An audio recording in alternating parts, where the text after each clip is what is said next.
네, 안녕하십니까. 이번 시간에는 작년에 이미 강의했던 거지만 다시 촬영해가지고 올리는 주제입니다. 바로 가강수량이 무엇인지 알아보는 시간인데요. 비록 작년에 제가 이미 강의를 했지만 그때는 제가 실력이 부족해서 가강수량 그림을 그리지 못했습니다. 따라서 오늘은 제가 이 그림을 그려가지고 다시 촬영을 하게 되었습니다. 그래서 이번 시간의 주제는 바로 가강수량이 되겠습니다. 개봉 박도. 그러면 가장 먼저 가강수량의 정의를 먼저 알아보겠습니다. 우리가 흔히 아는 것은 일반적인 강수량인데요. 그러면 과연 강수량하고 지금 강의하는 이 가강수량은 무엇인지 그 차이를 알아보기 전에 먼저 한자로 풀어보겠습니다. 가강수량에서 가라는 것은 곧 오를 가 혹은 가능하다의 가자를 말하고요. 강은 내릴 강자, 수는 다들 아시는 물 숫자, 그리고 양은 해안의 양이라 해가지고 하늘에서 물이 얼마나 내릴 수 있는가를 보여주기 위한 변수라고 쉽게 알 수가 있습니다. 영어로는 이것을 precipitable water라고 해가지고 강수가 가능한 물이라고 지금 되어 있습니다. 그래서 지금 이게 일단 한자로 풀어본 가강수량의 정의가 될 것이고요. 그러면 이제 좀 더 과학적으로 정의를 알아보겠습니다. 어떤 공기기둥, 즉 우리가 서 있는 어떤 지점을 중심으로 이 지점에서 벌티컬하게 놓여있는 어떤 공기기둥이 들 때 이 공기기둥 안에 들어있는 물을 모두 응결시켰을 때의 물의 양이라는 것이 바로 가강수량의 정의가 되겠습니다. 다시 말해서 비유하자면은 어떤 수건이 이렇게 있다고 하겠습니다. 그런데 이러한 수건은 그냥 들었을 때는 물이 떨어지지 않지만 이 수건을 우리 머리 위에 있는 어떤 공기기둥이라고 쳐보겠습니다.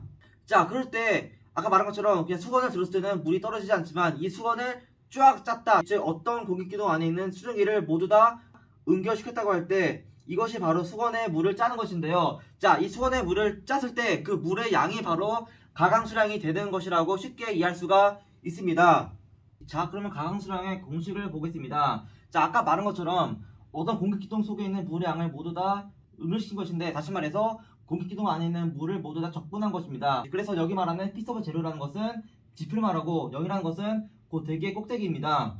그래서 어떻게 보면은 지표에서 대기 꼭대기까지의 물의 양을 적분한 값이 바로 가강수량의 공식이 될 것인데요. 이에 따라 인테그랄 0부터 P 서브 제로에다가 중력, 밀도, 분해, 기습, dp가 바로 가강수량의 공식이 될 것이고, 이 공식의 단위는 우리가 흔히 강수량이랑 똑같이 다루는 밀리미터가 되겠습니다. 참고로 밀도의 단위는 킬로그램 퍼 미터 세제곱이라는 점을 알아두시기 바랍니다. 그래서 적분을 했다, 즉 모두 더했다. 무엇을?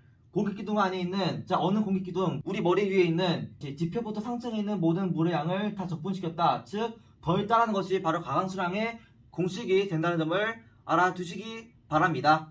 그러면은 우리가 지금 말하는 이 가강수량이라는 개념하고 그 다음에 상대습도의 개념을 알아볼 것인데요. 그러면은 과연 절대적인 거하고 상대적인 게 어떤 뜻인지 알아보겠습니다. 보통 우리가 습도라고 하면은 여기서 말하는 것은 상대습도인데요. 이것은 물의 양을 따진 게 아니라 기온에 따라 포화 수증기압이 변하는 것을 보는 것입니다. 여기서 해당 공식은 포화 수증기압 분의 수증기압 곱하기 100을 하게 되면은 우리가 흔히 쓰는 상대습도 퍼센트가 나오게 됩니다.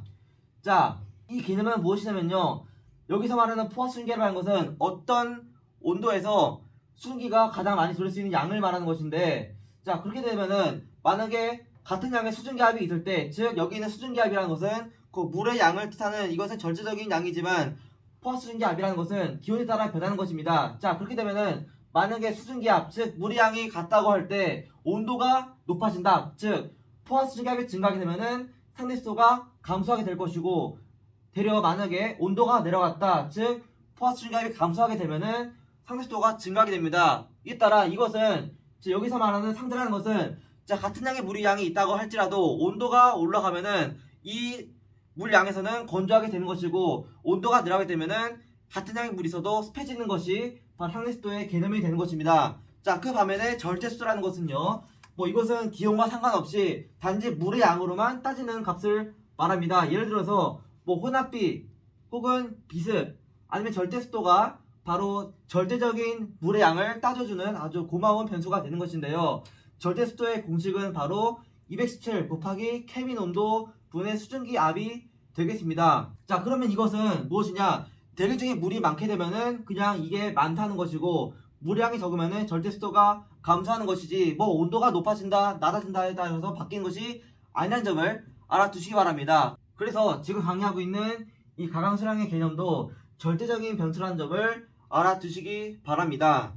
자, 그러면 실제로 그림으로 보겠습니다. 지금 이것은 바로 가강수량, 즉 밀리미터 단위로 되어 있는 가강수량의 그림이고, 여기는 겨울철, 여기는 지금 한여름철에 다시 두 변수의 분포도를 가지고 왔습니다. 그리고 해당 칼라바를 보시면은 이 칼라바는 현재 기상청에서 제공하고 있는 칼라바랑 똑같기 때문에 어찌 보면은 상당히 보기 편할 것입니다. 자, 잘 보시면은 여기서 보이는 이 하얀색 구역은 바로 가강수량이 2mm도 안 되는 굉장히 습기가 적은 구역을 말하고, 그러면은 겨울철에는 습기가 굉장히 적은 건조한 날씨가 이어진다는 것을 알 수가 있습니다.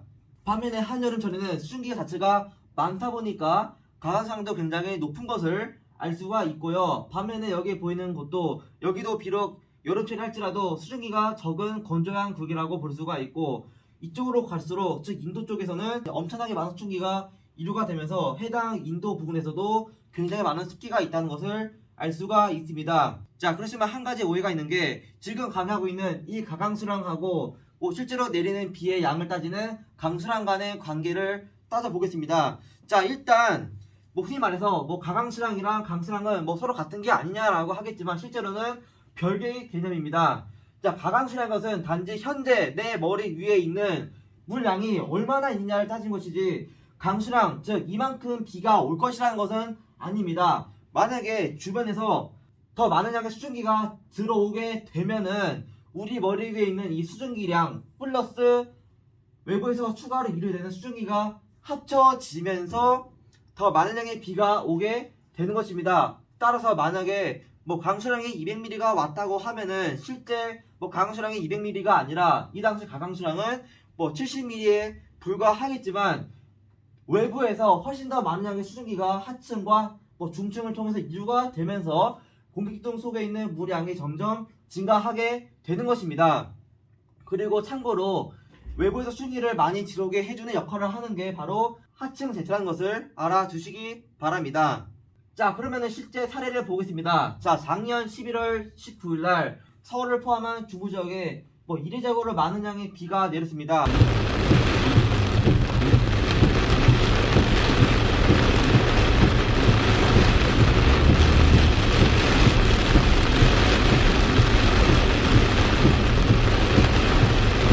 당시 서울 지역에서는 11월 달에 굉장히 많은 86.9mm라고 하는 굉장히 많은 양의 비가 내렸습니다. 그렇지만 당시 가강수량을 보시면은 지금 여기 구역은 지금 약 40mm 정도 되는 것인데요. 즉 서울에서는 가강수량이 고작 40에서 50mm에 불과했지만 실제 강수량은 여기에 거의 2배 정도 해당되는 굉장히 많은 양의 비가 왔습니다. 자, 그 말은 무엇이냐? 일단 우리 머리 위에 있는 물을 모두 짰을 때는 40mm가 나오지만 거기다가 추가로 외부에서 엄청나게 많은 수증기가 하층 제트를 타고 들어오면서 40에서 50mm 플러스 40mm의 수증기가 더 들어옴에 따라 실제 강수량이 무려 86.9mm라고 하는 기록이 세워지게 된 것입니다.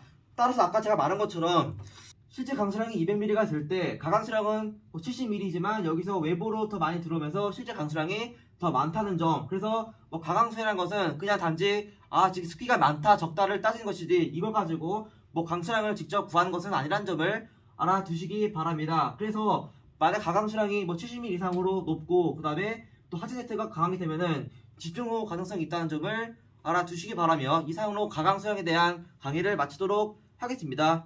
구독과 좋아요 눌러주시면 감사하겠습니다. 감사합니다.